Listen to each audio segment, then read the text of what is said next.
नमस्कार दोस्तों, स्वागत है आप सभी का पाथफाइंडर पर। ब्रिक्स का जो 15वां सम्मेलन है वो साउथ अफ्रीका के जोहान्सबर्ग के शहर में आज के दिन 22 अगस्त को शुरू हो चुका है। ये वाला जो सम्मेलन है ये 3 दिन तक यानी कि 24 अगस्त तक चलने वाला है, जिसमें कि जो ब्रिक्स कंट्रीज के 5 जो लीडर्स हैं वो हिस्सा लेने वाले हैं। व्लादिमीर पुतिन इसमें जो है वो फिजिकली प्रेजेंट नहीं होंगे, लेकिन वर्चुअली वो भी इसमें हिस्सा लेने वाले हैं। जो सबसे बड़ी हाईलाइट इस साल के ब्रिक्स सम्मेलन की देखने को मिल रही है वो है ब्रिक्स के जो ग्रुपिंग को एक्सपैंड करने का जो आइडिया था। ये वाला जो आइडिया था ये असल में सबसे पहले चाइना के द्वारा सामने रखा गया था, और चाइना ये चाहता है कि ब्रिक्स की जो ग्रुपिंग है इसको इस तरीके से एक्सपैंड किया जाए सो दैट जो वेस्टर्न कंट्रीज की G7 की ग्रुपिंग बनी हुई है इसको जियोपॉलिटिकली राइवल किया जा सके। लेकिन इंडिया चाइना के इस पर्टिकुलर स्टैंड के फेवर में नहीं है,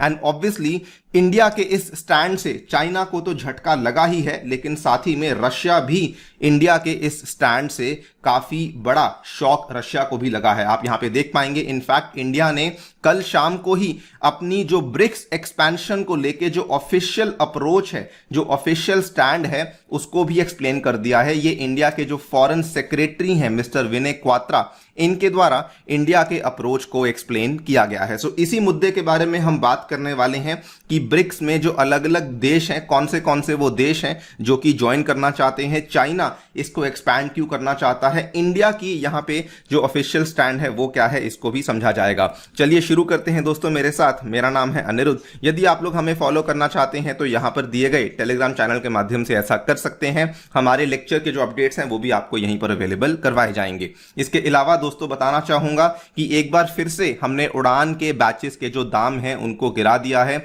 आपको वो बैचेस फिर से अवेलेबल हो रहे हैं मात्र 8,420 रुपए में। अगर आपने इनको एनरोल नहीं किया है अभी एनरोल कीजिए।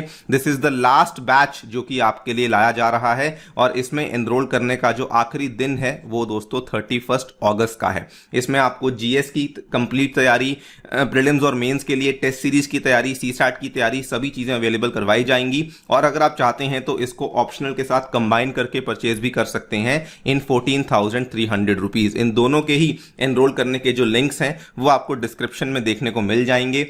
ध्यान रखिए, एनरोल करते time you have to use the coupon code ANI UPSC so that आपको यहां पर बहुत अच्छे डिस्काउंट्स अवेलेबल हो सकें। ऑल्सो हमने पाथफाइंडर पास को भी लॉन्च किया है। अगर आपने उसको चेकआउट नहीं किया है अभी जाके चेकआउट कीजिए। इसमें पाथफाइंडर के द्वारा जितनी भी नई ऑफरिंग्स आपके लिए हम लोग लेकर आएंगे वो सारी की सारी ऑफरिंग्स आपको सिंगल जगह पे अवेलेबल करवाई जाएंगी। आप इनमें जाकर के भी एनरोलमेंट कर सकते हैं using my coupon code ANI UPSC। इसका लिंक भी आपको डिस्क्रिप्शन में दिया हुआ है।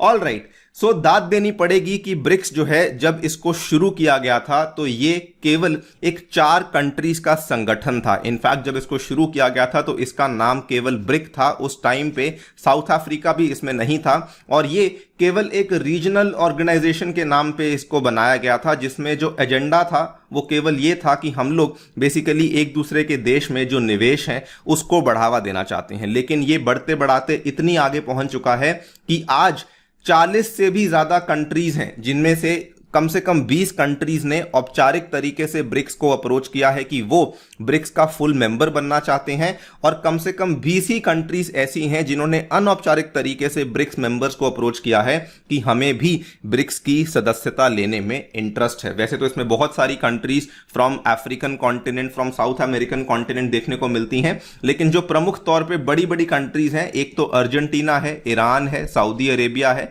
और UAE जैसी कंट्रीज हैं जो कि ब्रिक्स का हिस्सा बनना चाहती हैं। नाउ ये कंट्रीज ब्रिक्स का हिस्सा क्यों बनना चाहती हैं? देखिए, सबसे पहले तो ब्रिक्स, जैसा मैंने आपको बताया, इसकी जब शुरुआत हुई थी तब ये इतनी बड़ी ग्रुपिंग नहीं थी, लेकिन आज की डेट में ब्रिक्स एक ग्लोबल लेवल पे रिकॉग्निशन वाला ब्रांड बन चुका है, जिसमें कि सबसे पहली चीज आती है ब्रिक्स के GDP नंबर्स। दोस्तों, ब्रिक्स के जो GDP नंबर्स हैं ये दाद देनी पड़ेगी कि ब्रिक्स ने G7 के GDP नंबर्स को ओवरटेक कर लिया है, और ये डेटा इस साल मार्च में ही आ चुका था। यानी कि G7 के जो GDP के नंबर्स हैं, अगर हम लोग उनको परचेजिंग पावर पैरिटी के हिसाब से देखें तो इन 5 कंट्रीज के जो GDP नंबर्स हैं वो इन 7 वेस्टर्न कंट्रीज के जीडीपी नंबर्स को सरपास कर चुके हैं। आप यहां पे देख पाएंगे the 5 BRICS countries together were said to contribute 35% of global GDP. वहीं G7 की कंट्रीज 30.7% ही यहां पे कंट्रीब्यूशन कर रही हैं। नंबर 2 पे बात करते हैं तो पॉपुलेशन, जो ब्रिक्स कंट्रीज की पॉपुलेशन है वो 41% के आसपास पहुंच चुकी है। ये भी बताती है कि कितनी ज्यादा स्ट्रेंथ आज की डेट में हमें ब्रिक्स कंट्रीज में देखने को मिल रही है। नंबर 3, ब्रिक्स जो है वो बेसिकली अमेरिकन हेजीमनी के खिलाफ खड़ा हुआ था। जब ब्रिक्स को बनाया गया था तो एजेंडा ये था कि हम लोग एक मल्टीपोलर वर्ल्ड ऑर्डर की तरफ शिफ्ट होना चाहते हैं, बहुपक्षीय वैश्विक ऑर्डर की तरफ शिफ्ट होना चाहते हैं। बिकॉज जो ब्रिक्स के मेंबर कंट्रीज थे, इनका यह मानना था कि अमेरिका बहुत बार ऐसी चीजें करता है जिसमें कि वो बाकी देशों के साथ कोई भी कंसेंट नहीं लेता, बाकी देशों के साथ कोई भी सलाह मशवरा नहीं करता है। तो हम लोग एक मल्टीपोलर वर्ल्ड चाहते हैं। ये वाले आइडिएशन के साथ ब्रिक्स को शुरू किया गया था और बहुत सारी कंट्रीज इस आइडिएशन को आज के टाइम में सपोर्ट कर रही हैं। जो ब्रिक्स के तहत बनाया गया था न्यू डेवलपमेंट बैंक, आज से बहुत साल पहले, वो यहां पे बड़ी भूमिका निभा रहा है, जिसमें कि बहुत सारे जो डेवलपिंग कंट्रीज हैं उनको आसान शर्तों पे लोन्स दिए गए हैं। अगर आप देखें तो एनडीबी, जिसकी मैं बात कर रहा हूं, न्यू डेवलपमेंट बैंक, जो कि ब्रिक्स के एजिस के तहत बनाया गया था 2014 में, एनडीबी के द्वारा अप्रोक्सीमेटली 100 से भी ज्यादा प्रोजेक्ट्स हैं जिनकी फाइनेंसिंग करी गई है विद $34 बिलियन के लोन्स इनके द्वारा बेसिकली डिसबर्स करे गए हैं in various core infrastructure sectors in various developing countries. तो ये भी एक बड़ा कारण है क्योंकि कंट्रीज को लगता है कि यहां से हमें लोन लेना आसान है as compared to the World Bank या फिर IMF, जहां पर यूएसए का हमें डोमिनेशन देखने को मिलता है। Because of all these reasons BRICS की एक्सपेंशन के लिए बहुत सारी कंट्रीज इंटरेस्ट शो कर रही हैं। इस पूरे के पूरे चीज को लेकर चाइना ऑब्वियसली बहुत ज्यादा बुलिश है। चाइना का ये कहना है कि बहुत अच्छी बात है कि ब्रिक्स में हम लोग एक्सपेंशन चाहते भी थे और कंट्रीज जो है वो आज एक्सपेंशन के लिए हमारे पास अप्रोच भी कर रही हैं। चाइना को इसमें क्या फायदा है? देखिए, चाइना को ये लगता है कि अगर ब्रिक्स एक्सपैंड करता है तो उस केस में चाइना की जो प्रोफाइल है वो ग्लोबल मंच पे, वो वैश्विक मंच पे और भी ज्यादा बढ़ जाएगी। चाइना का ये मानना है कि उनकी जो कलेक्टिव वॉइस है दुनिया में वो स्ट्रांग हो जाएगी। एंड मोर इंपॉर्टेंटली, चाइना जो कि लगभग पिछले 10-11 साल से अपने बेल्ट एंड रोड इनिशिएटिव को चलाता आ रहा है, उनका यह मानना है कि हम लोग ब्रिक्स को अगर एक्सपैंड करते हैं तो उसको BRI के साथ अलाइन भी कर पाएंगे। इनफैक्ट चाइना यह भी कहता है कि देखिए, हमारी जो जीडीपी है वो ब्रिक्स के बाकी सभी कंट्रीज को अगर आप 2 गुना भी कर दें तो उससे भी 2 गुना से भी ज्यादा हमारी जीडीपी आपको देखने को मिलती है। तो हमारा जो इन्फ्लुएंस है ये ब्रिक्स में और बढ़ जाएगा, ये डेवलपिंग कंट्रीज के एरिया में और भी ज्यादा बढ़ जाएगा। और हम लोग अगर इसको BRI के साथ अलाइन करते हैं तो वेस्टर्न हेजीमनी को भी खत्म कर पाएंगे। इसीलिए चाइना इस चीज को एक्सपैंड करने के फेवर में है।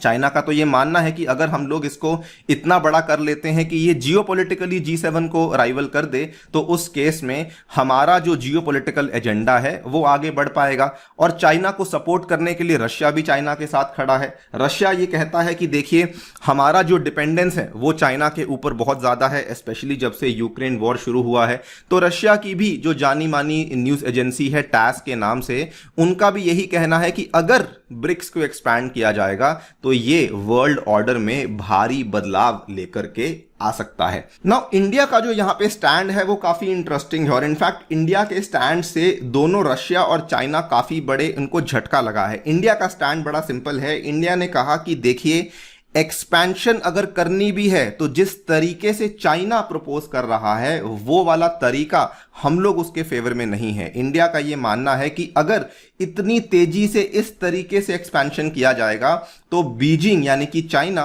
वो इस ग्रुपिंग को एक एंटी वेस्टर्न प्रोपेगेंडा के लिए ग्रुपिंग खड़ा कर देगा। तो वो हम लोग नहीं चाहते हैं। यानी कि इंडिया ने अपनी अप्रोच में साफ साफ बोल दिया है कि हम लोग एक्सपेंशन के फेवर में हैं। इनफैक्ट हमारे जो फॉरेन सेक्रेटरी हैं मिस्टर क्वात्रा, उन्होंने ये स्टेटमेंट दिया, we have been very clear that we have a positive intent and an open mind when it comes to BRICS expansion.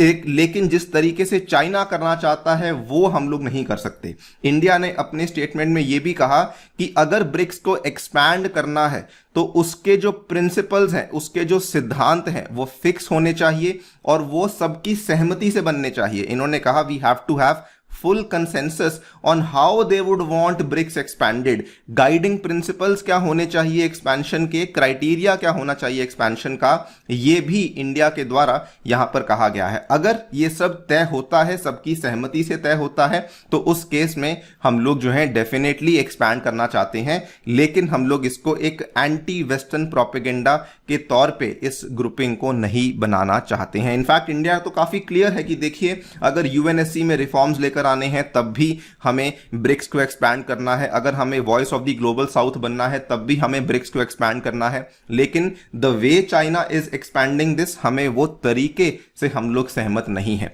Brazil की बात करें, ब्राजील ने इंडिया को सपोर्ट किया है, ब्राजील भी इन्हीं प्रिंसिपल्स की बात करता है, और इनफैक्ट ब्राजील तो इसलिए भी यहां पर जो है एंटी वेस्टर्न प्रोपेगेंडा नहीं करना चाहता, बिकॉज ब्राजील का इवन दो सबसे बड़ा जो ट्रेडिंग पार्टनर है वो तो चाइना है, लेकिन सबसे बड़ा जो फॉरेन इन्वेस्टमेंट वाली कंट्री है वो दोस्तों अमेरिका है। तो ब्राजील इस चीज के फेवर में चाइना के साथ नहीं है। साउथ अफ्रीका भी प्रिंसिपल्ड अप्रोच के ही फेवर में है और इंडिया के ही साथ आकर के खड़ा हुआ है।